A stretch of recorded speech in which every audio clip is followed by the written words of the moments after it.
Hi, I'm Claire, and this is my third video for MBS Fromm. I'm going to be reading from Chapter 3, Human Nature and Character of Erich Fromm's A Man for Himself. Self-awareness, reason, and imagination have disrupted the harmony which characterizes animal existence. Their emergence has made man into an anomaly, into the freak of the universe. He is part of nature, subject to her physical laws and unable to change them, yet he transcends the rest of nature. He is set apart while being apart. He is homeless, yet changed to the home he shares with all creatures. Okay, so what I gathered from this is men's self-awareness is what really defines himself from the rest of the animals on the food chain. There's deer, there's rabbits, there's all of that. And the difference between those and man is true animals are only living in the here and now, while man is actually constantly trying to be conscious of our actions, judge others and ourselves, planning for the future and reliving in the past, which is all well and good in moderation, but overall it hinders our ability to move forward and live in the here and now as animals do, which ultimately benefits them.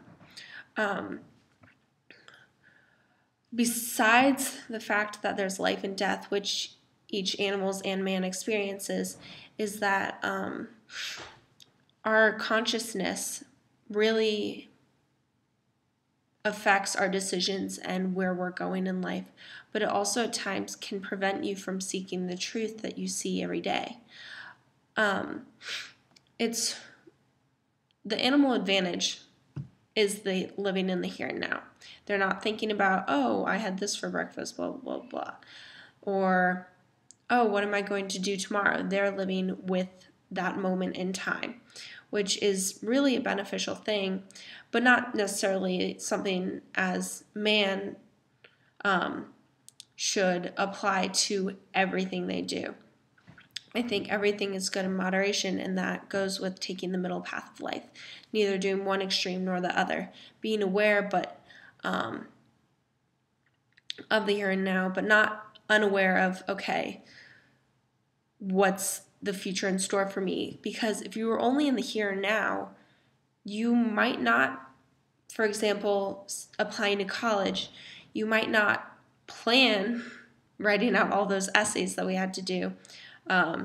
which could put you in a lot of trouble and prevent you from having that future experience because there's a deadline. So really finding that moderation between the two of here and now and being aware of the future and aware of what your actions do with consequences and such, I believe is a positive trait to have.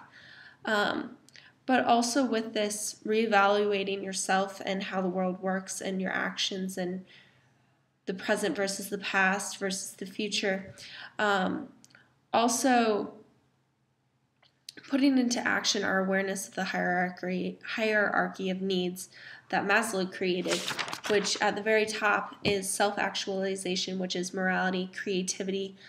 spontaneity, problem-solving, lack of prejudice, acceptance of facts, while the next below step, which is slightly less important in this pyramid, is self-esteem, confidence, achievement, respect of others, respect by others, then love, which is belonging, friendship, family, and intimacy, then security of the body, employment, resources, morality, family, health, property,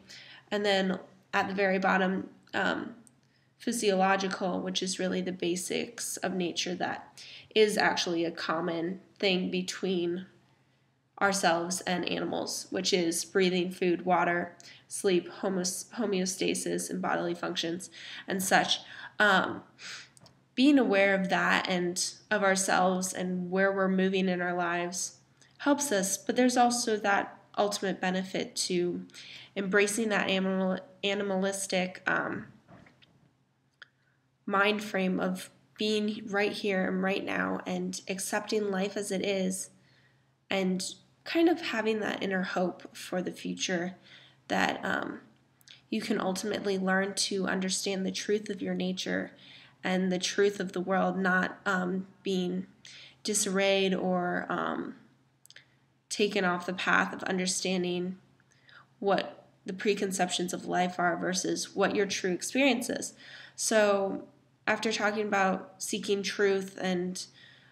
here and now and talking about all of those things in class, it's really helped me come to understand